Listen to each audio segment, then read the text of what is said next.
Salut à toutes et à tous. Alors hier, petit concours, voilà, je vous ai demandé quelle était la formation que Xavi allait mettre pour le match de Ligue des Champions contre Porto. Ce petit concours tient encore sur cette vidéo aussi, donc n'hésitez pas à mettre la compo que Xavi va mettre, donc essayez de la deviner avant qu'elle sorte.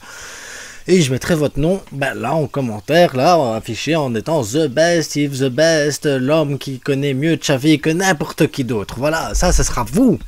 Ça c'est le concours. Donc ici j'avais demandé autre chose, mettez-moi votre 11 type et tout ça avec une règle. La règle importante de ne pas faire cette formation là qui apparaît là, la formation qui est là qui apparaît à l'écran, je vous l'avais interdit. Il y en a quand même qui l'ont mis, donc je l'ai pas pris en compte. C'est comme ça les gars, il y a des règles, il faut respecter les règles, c'est important. Oui, c'est important, c'est comme ça, il y a des règles, il y a des règles. Ah voilà. En attendant, merci à tous d'avoir participé parce que vous avez été nombreux à participer. J'ai même été assez surpris moi-même de voir le nombre de participations. Donc, il a fallu le temps pour que je travaille, pour que je vois tout ce que vous avez mis, pour que je puisse mettre en place les trucs et tout ça. Bref, ça a pris du temps. En attendant, un grand merci à vous et je pense que je vais réitérer ce type de vidéo pour le match, pour le Classico contre le Real Madrid. Donc il y a de grandes chances que l'avant-match Classico Real Madrid se passe dans les mêmes conditions qu'ici. Donc aujourd'hui, on va parler de votre 11 type. Abonnez-vous, likez, partagez et si vous ne l'aimez pas, c'est votre faute.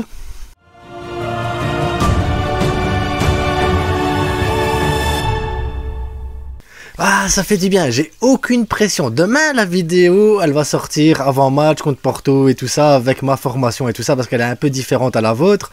Mais voilà, je suis content, parce qu'aujourd'hui, je vais parler de votre 11 à vous, on va analyser. Vous allez pouvoir critiquer ce que vous avez fait en commentaire en mettant « Oh là là, moi j'aurais fait ça. » Bah ouais, il fallait le faire, c'est tout, voilà, c'est tout, il fallait le faire.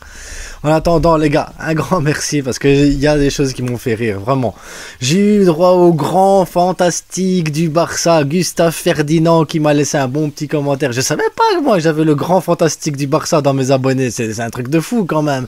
J'ai eu des compos un peu simples, comme Yanis et beaucoup d'autres qui m'ont mis le truc. C'est bien, c'est simple, c'est clair. Au moins ça c'est facile pour moi parce qu'après, on a aussi les personnes qui font les grosses analyses comme Galaxy Carm, qui lui m'a fait une analyse de dingue. Et très franchement, je te remercie parce que, l'air de rien, ça va m'aider pour ma formation de demain. L'air de rien, je vais revoir 2-3 trucs parce que c'est pertinent, c'est très pertinent. Et après, il y a bien sûr des gens qui sont un peu comiques comme ça, voilà. Oh, ta chemise, elle est magnifique. Oui, j'ai un style bien différent des autres. Je mets des chemises rouges et blanches et on s'en fout, les gars. Et à côté de ça, toi, tu me sors des formations. T'as vu ta formation que tu m'as sortie à côté de ça? Ouais, monsieur, je mets 2 commentaires, la chemise et ça. J'ai remarqué. Marcos Alonso, Sergi Roberto, Oriol, comme si les gens ils vont me croire quand je vais dire la majorité des gens ils ont mis Marcos Alonso et Sergi Roberto en même temps sur le terrain. Ah, ça n'existe pas les gars, ça n'existe pas un monde où les gens ils veulent les deux là. Ah ouais, on veut les deux là et Cancelo sur le banc et Baldé sur le banc, ça n'existe pas, ça n'existe pas. Bref, vous avez décidé de jouer en 3-4-3. Ouais, vous avez décidé de jouer en 3-4-3. Et encore, ça s'est joué de très très peu avec que je dise pas de conneries, un 3-5-2. Donc, votre 3-4-3, je vais le mettre à l'écran comme ça. Donc, voilà, je le mets en grand. Donc, Aroro, Koundé, Christensen en défense, Cancelo en piston, et alors bien en piston, pas un Cancelo qui vient se mettre au milieu de terrain, c'est vraiment en piston que vous le voulez.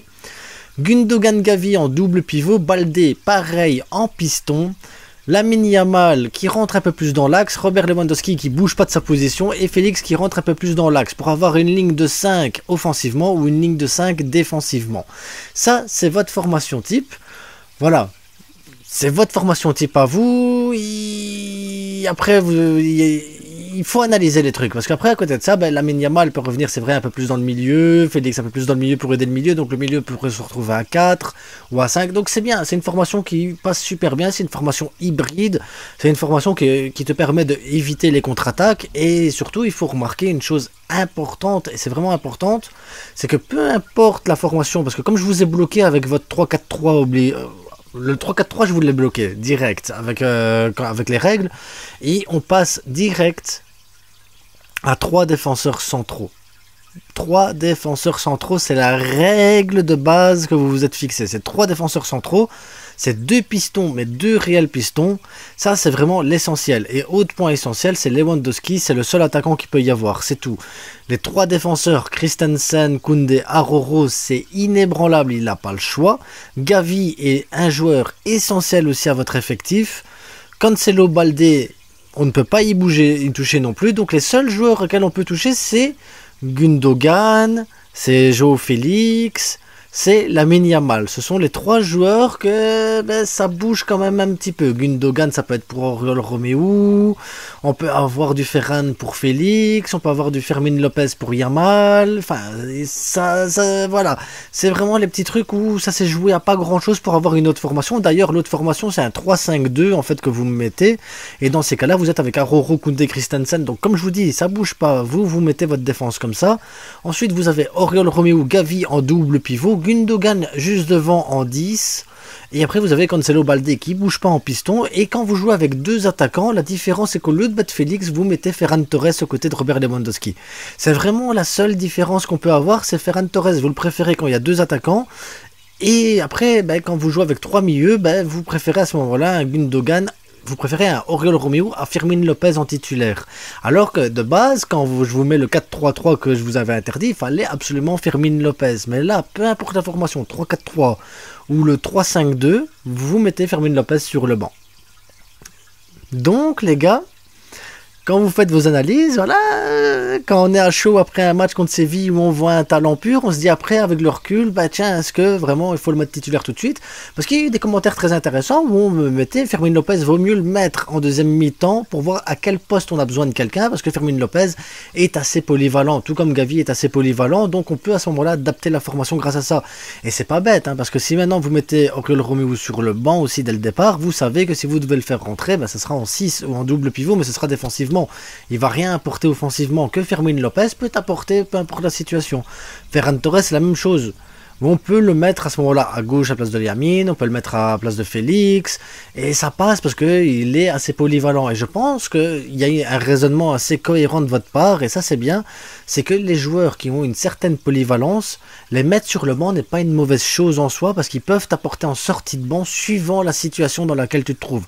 Que ce soit une situation offensive, une situation défensive, où tu as besoin de libérer de l'espace, où tu as besoin de garder le ballon, que tu as besoin de percuter, que tu as besoin d'apporter un surnombre à un endroit sur le secteur dans un secteur, tu sais que les joueurs polyvalents que tu as sur le banc peuvent te permettre de faire rentrer à n'importe quel moment, dans n'importe quelle situation, dans n'importe quel style de jeu. Et ça, franchement, j'apprécie énormément votre sens tactique. Et je trouve que vous êtes des gens incroyables. Même si, oui les gars, je regarde aussi des vidéos YouTube. Je ne me concentre pas que sur moi-même. J'aime bien apprendre des autres YouTubeurs. Comme vous savez, je regarde beaucoup Café Barça, mais je regarde d'autres. Et étrangement, la formation au final que je me retrouve avec le 3-4-3, c'est la formation que Massiane vous a sortie ce midi en vidéo. Donc, est-ce que c'est réellement votre idée ou celle de Massiane de jouer en 3-4-3? Ou est-ce que toute la communauté Barça est derrière en se disant oui mais c'est ça, c'était la formation qu'il nous faut? Et donc, est-ce que la communauté Barça va être déçue quand Xavi alignera autre chose? Donc maintenant j'ai des doutes en fait sur votre perspicacité, j'ai dit des tas de choses bien, mais est-ce que j'ai dit ces choses bien pour Massiane ou est-ce que j'ai dit ces choses bien pour vous? En attendant les gars, je suis sûr que c'est votre idée, vous inquiétez pas. En attendant, je vous dis merci à vous pour la participation. Je vais réitérer l'expérience, je vous le dis, avant le match du Real Madrid. Demain, je sors mon 11 type avec l'information, la tactique et tout ça, comme on fait d'habitude en avant-match. En attendant, abonnez-vous, likez, partagez. Ça m'a fait, franchement, c'est une vidéo, ça m'a fait plaisir parce que j'ai vu des tas de commentaires assez sympas et tout ça. Et on se retrouve demain pour ma formation, les gars. N'oubliez pas de participer au concours. Devinez le 11 de Xavi. Pas le 11 que vous voulez voir cette fois-ci, le 11 de Xavi, c'est hyper important les gars. Comme ça, je vous mets le... Enfin, c'est hyper important, on s'en fout, si vous voulez participer, j'oblige personne, il n'y a rien les gars. Il n'y a rien à gagner, mis à part, voilà, votre nom là, comme ça, comme lui. Tiens, Yanis, regarde, hop, Yanis, Vous avez vu? Et Yanis, est-ce que tu es content d'avoir ton nom là en commentaire? Yanis, toi qui es incroyable et merveilleux, est-ce que tu es content d'avoir ce commentaire là devant toi? Tu me le mettras en commentaire en dessous. En attendant, bonne soirée à vous, bonne journée, je ne sais pas à quelle heure vous regardez la vidéo. Et passez un bon mardi de football parce qu'il y a Ligue des Champions aujourd'hui les gars. Et il y a des petits matchs assez sympas. Ciao!